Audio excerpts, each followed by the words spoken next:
Yes, Fisher will go, and we almost threw him an inning on Saturday just to use it as bullpen. We just said, let's let him rest and be strong on Tuesday. You have like a pitch count for him, or how many innings you'd like to see? No, not. I mean, there'll be a number. It'll be. He probably could go 70 or 80. But if he's throwing strikes, he goes as many innings as he can. You're sitting there, Carter's on the board. I mean, you plan to throw him? Yeah, if at all possible, we will.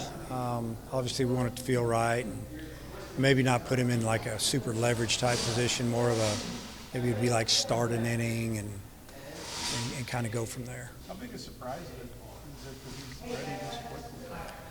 Well, when it first happened, I thought, well, he probably won't pitch in 24. We're getting ready for 25, but then it went really well. It looked great after the surgery, and then the rehab process throughout the summer, throughout Christmas break. I mean, he's just really worked hard and stayed on it, and he's just accelerated everything. It's been great. I think UCA is like only 7-6, but they played a lot of close games. Played LSU tie. What do you know about them? Yeah, they played a lot of close games, and they played some good people.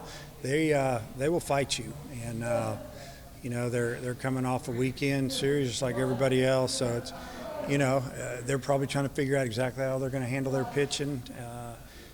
It's always a good game when we play the in-state teams for the most part.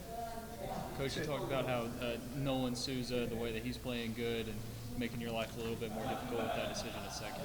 Yeah, he's not really making it more difficult. He's making it difficult for me to figure out who to play all the time. And, I think I'll put him in the lineup again tomorrow to start. And, I might move Holt over to third and give Sprague-Lott a day off, let him rest up. He has played every inning of every game. And that's kind of what I'm looking to do right now.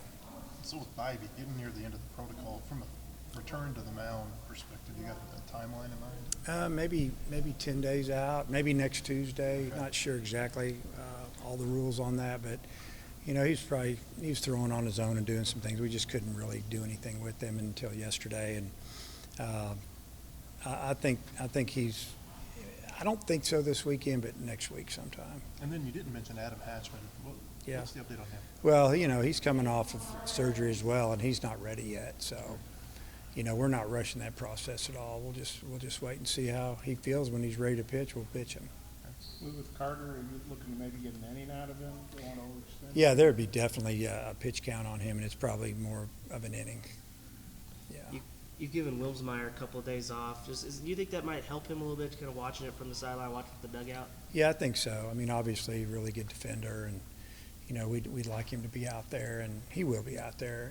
I'm not sure how I'm going to go in center tomorrow.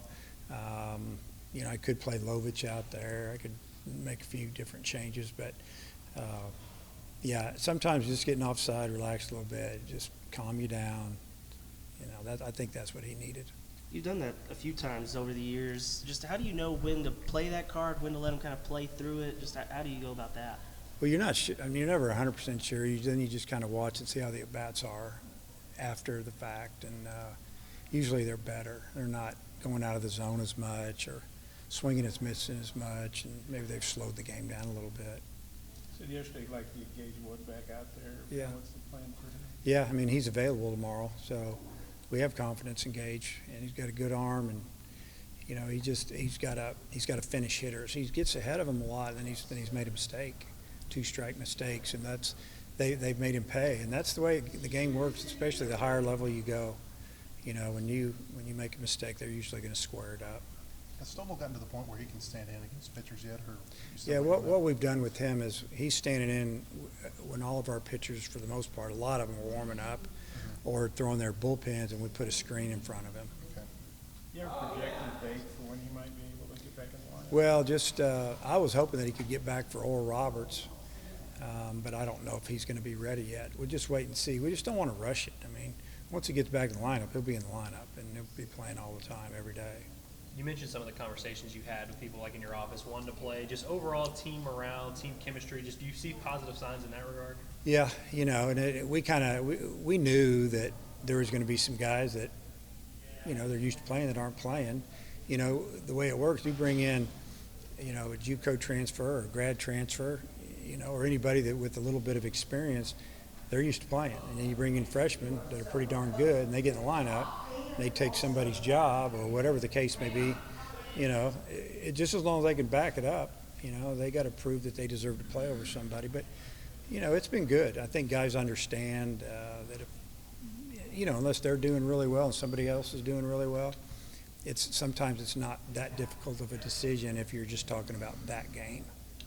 It's several years now, you played the in-state teams, and you were a guy that really pushed for that, because you wanted, teams closer to be able to come and play. You weren't afraid of the in-state stuff. Just how do you feel like that's worked?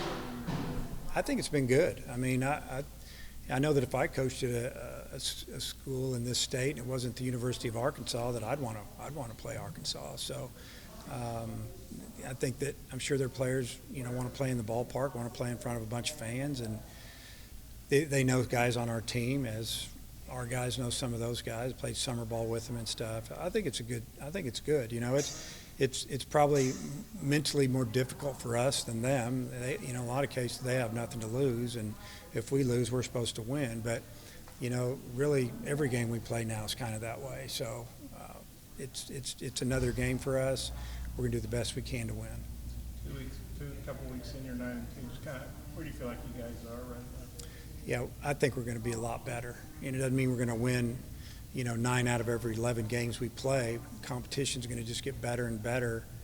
But we can play better, and our players know that. And that's the thing that we look forward to doing, is continue to get better and start making a move as far as, every game we play, we feel like that, we're going to be super hard to beat if we can get to our potential.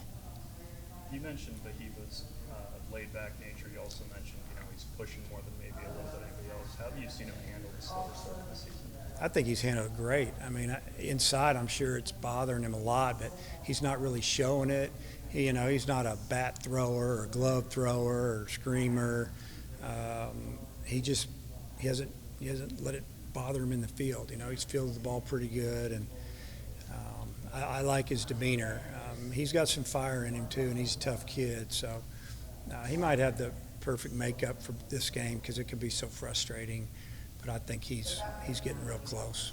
You mentioned a little bit with Sprague kind of inverting, where you guys were really happy with his glove in the fall, and now his bat's really performing well, and there's been a couple errors. Are you confident the glove will get back to where it needs to be? Well, it's back to where it was. I mean, he played great all weekend, and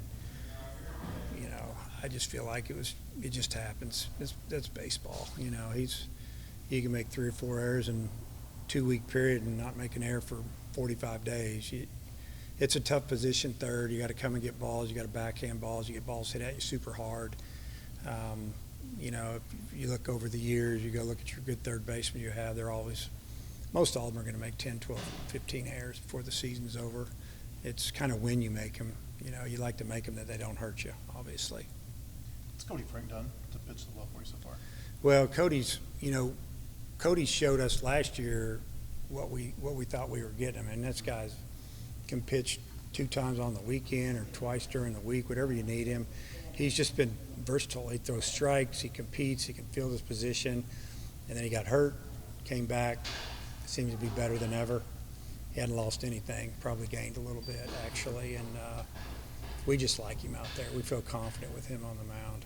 You told me the other day that, everything he's got going on at home, he said you guys have been real welcoming. Yeah. How much do you think that maybe that helps him? Oh, I'm sure it helps relieve him a little bit. Like, just the other day I came in after the game, and I think it was Saturday after the game, and he was in there in our kind of our nutrition area where our pool table and all that stuff is, and his wife was in there with him. They had the baby, and some of the guys were talking to him. I went up and talked to her, and kind of giving him a hard time. It was just fun. I think it's a great atmosphere. I think they feel really comfortable and know that we respect everything they're doing. On the flip side of Souza playing so well lately, as Peyton Holt's been on the bench the last couple of games, being an older guy, how has he handled all that? Oh, Peyton's been great.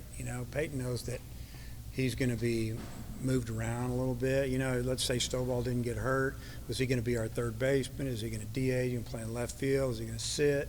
Probably a little bit of all of that. And, you think about last year at this time, he was way down on the depth chart. And when he got his chance, he did really well. So he's kind of a gamer, one of those guys that, you know, he's really proud to wear the uniform, and he's playing for the team. That's 100%.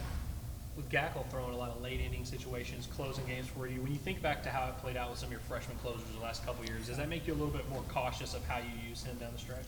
Well, he's different than like Brady got tired because Brady had some arm issues. Brady didn't his freshman year in the fall. He didn't throw one time. That was like September 7th. He didn't throw again. And this is a different arm action. Brady's actually tightened his up, shortened it up a little bit, but this is more of just the arm action that you don't worry about as much, shorter. But yeah, I mean, you always learn from the past, and we won't have to use him, you know, crazy because we have other guys. How was Will McIntyre been feeling after his first few early appearances? Well, you know, Will, he's always throwing the ball 80 miles an hour, or 89, 90, 91 miles an hour. So he's a really good cutter and he spin a breaking ball on you, and he just keeps wanting the baseball. So will we use him tomorrow? I doubt it. Even if we would like to, try to give him a little bit of time to get ready for the weekend. All right, Coach, nice to down. Okay. Like 2 years ago, you were tigered through on September 7th.